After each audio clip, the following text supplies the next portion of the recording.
Hi, welcome to Magoosh Vocabulary Wednesdays, and my name is Chris. And today, the theme is very challenging words. So words that don't typically pop up on the GRE, and type of words that you would see probably only on the hardest of the verbal sections. Starting off with persnickety, which is a really cute little word, cute sounding word, but definitely scary if you don't know it. So what does persnickety mean? Well, it means very fussy, fastidious.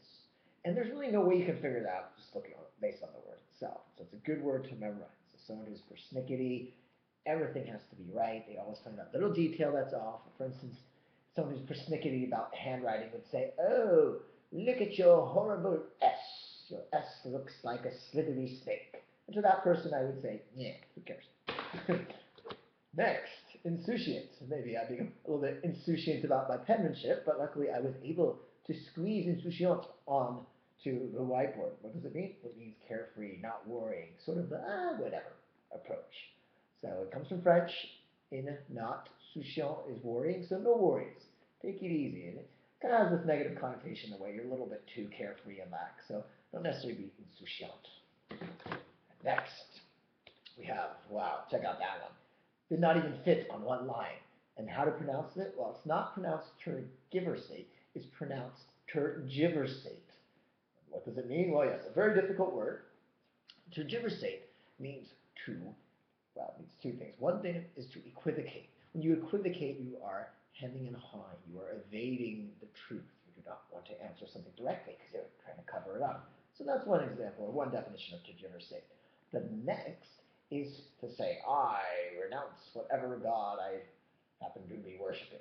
So to get rid of your religion, or to say that I have abandoned the faith, that is to tergiversate. So two definitions for a very difficult word. Either of those definitions could apply to the GRE text completion that you may happen to see that hard word in.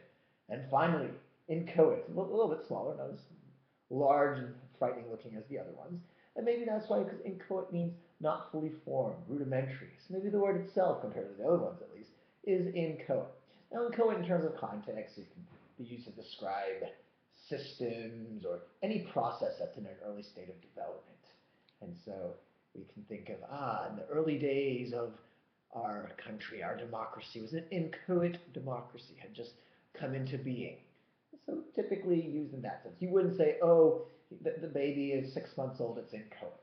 Not the right context. Again, this talks about processes, institutions, something that's just coming into being, not fully formed, rudimentary. And there we have it. 4 very difficult words that you should definitely know for the GRE. And to find more difficult words and just fun GRE-related stuff, check us out at gre.magoosh.com.